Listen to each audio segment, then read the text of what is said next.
Sahabat, titik kandung meridian kandung empedu berikutnya adalah di sini ya, di celah rusuk di bagian bawah rusuk keempat dari rusuk paling bawah. Jadi ini rusuk yang melayang. Ini pertama, kedua, ketiga, dan ini di bawah rusuk keempat. Jadi ini di celah antar rusuk. Titik ini segaris dengan puting payudara, baik laki-laki maupun perempuan sama ya. Jadi ini segaris. Di titik ini untuk mengatasi masalah hal-hal yang berkaitan dengan perut.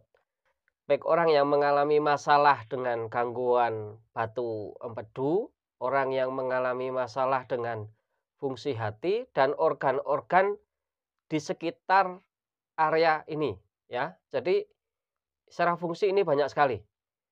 Banyak dari sahabat sehat yang mempertanyakan titik untuk mengatasi masalah batu empedu itu sebetulnya hampir sama dengan cara mengatasi asam lambung ditambah titik meridian kandung empedu di celah rusuk ya, di bagian bawah rusuk keempat dari bawah di sini.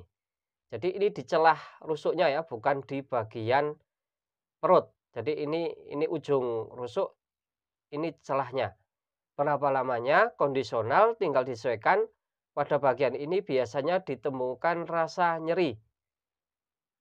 Sahabat harus menemukan pada diri sendiri sebelum menemukan pada pasien.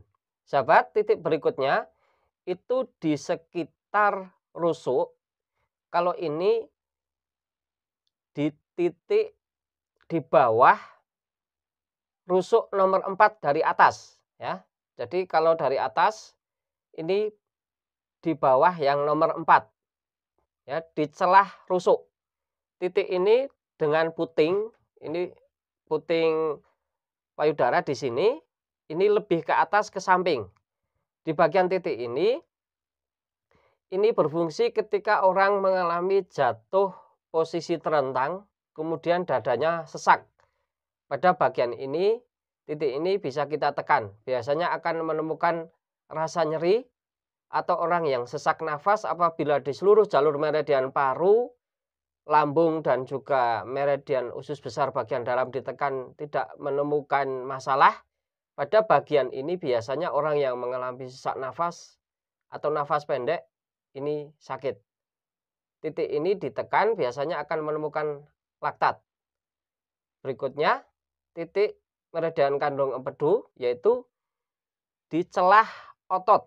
Jadi ini otot bagian samping ya, di samping rusuk, di bagian celahnya di sini. Di sini di celah ini kita akan menemukan laktat. Pada bagian ini biasanya kasus orang yang mengalami tangan kesemutan, tangan diangkat ke atas terasa berat ya, diangkat ke atas berat. Pada bagian ini biasanya laktatnya mengumpul. Di sini di titik ini biasanya sedikit agak dilematis untuk melakukan pijatan. Karena pasien biasanya akan mengalami rasa geli dan juga sakit bersamaan. Makanya saya cenderung untuk memijat pada bagian ini seperti mencuri. Jadi suruh saya buka sedikit tangannya, kemudian saya tekan di celah otot pada bagian samping ini ya. Jadi ini otot samping di sini, kemudian ini di celahnya. Di celah ini biasanya kita akan menemukan laktat. Di sini ada 2 titik untuk di celah otot ini. Satu di titik meridian kandung empedu, yang di bawah ini ada meridian limpa di sini. 2 titik ini, baik kandung empedu maupun limpa, ini bermanfaat untuk mengatasi masalah tangan kesemutan, tangan ketika diangkat sakit, kemudian masalah-masalah yang berkaitan dengan lengan ataupun pundak. Pada bagian ini menjadi sangat penting. Berapa lamanya kondisional sampai sekiranya pada bagian ini laktatnya mengecil, baik kandung empedu maupun bagian limpa.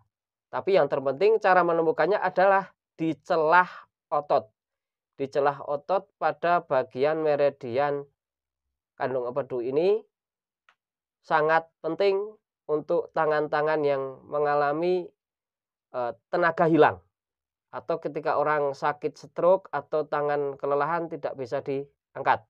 Berikutnya titiknya ada di sini. Jadi jalurnya itu dari ketiak melalui ke depan, kemudian di sini. Meskipun ada versi lain yang dari ketiak itu dari belakang kemudian ke sini. Sahabat tinggal sesuaikan. Di sini di titik ini biasanya ditemukan rasa nyeri, bahkan ditemukan asam laktat ya. Di sini menggumpal, rasanya sangat keras. Pada titik ini kita bisa lakukan pemijatan karena ini kecenderungannya mendekati sendi di bagian lengan, kita bisa tekan menjauh dari sendi lengan atau kita tekan saja. Sahabat tinggal disesuaikan. Di titik ini biasanya laktatnya besar. Makanya di titik ini juga sebaiknya dilakukan pembekaman ya, dibekam. Dikeluarkan darahnya menggunakan jarum steril. Ini juga efektif. Berapa lamanya titik ini? Biasanya saya melakukan pemijatan dengan dicubit. Kita barengkan ya, sesuaikan dengan meridian yang lain. Di titik ini sangat mudah karena ini hanya di bagian atas ya, di celah otot. Ini sangat mudah. Berapa lamanya kondisional? Orang-orang yang mengalami sakit pundak, sakit lengan, pusing, bahkan sakit kepala, sakit gigi, pada bagian ini sakit. Titik berikutnya ada di bawah tempurung kepala, di sini. Titik ini, kandung empedu ini di bawah tempurung kepala. Kita tekan menjauh dari tempurung kepala, harus ke bawah. Berapa lamanya kondisional? Bagi beberapa orang yang mengalami darah tinggi, mengalami kolesterol trigliserid yang tinggi, mengalami stroke, dan hal-hal yang berhubungan dengan sakit kepala, biasanya di titik ini sangat sakit. Untuk itu, kita tekan pada bagian meridian kandung empedu ini sampai sekiranya nanti laktatnya mengecil. Bahkan ketika kita tekan akhirnya menjadi lunak. Titik ini adalah titik yang apabila kita lakukan kiropraktik pada bagian leher, di sini akan terbongkar, pecah. Titik ini menjadi sangat penting ketika orang-orang yang mengalami masalah stroke dan sumbatan pembuluh darah. Tinggal disesuaikan untuk berapa lama durasinya, baik kanan maupun kiri. Titiknya sama. Biasanya orang-orang kadang mengalami di bagian sebelah ya, ketika mengalami masalah-masalah dengan gangguan pusing, hilang keseimbangan, atau bahkan mata buram. Titik ini efektif untuk mengatasi semua hal yang berkaitan yang ada di kepala. Berapa lama? Tinggal disesuaikan. Untuk orang yang mengalami stroke, orang yang mengalami mati separuh, pada bagian ini biasanya terjadi pengerasan. Untuk itu kadang perlu dilakukan pembekaman. Semoga bermanfaat.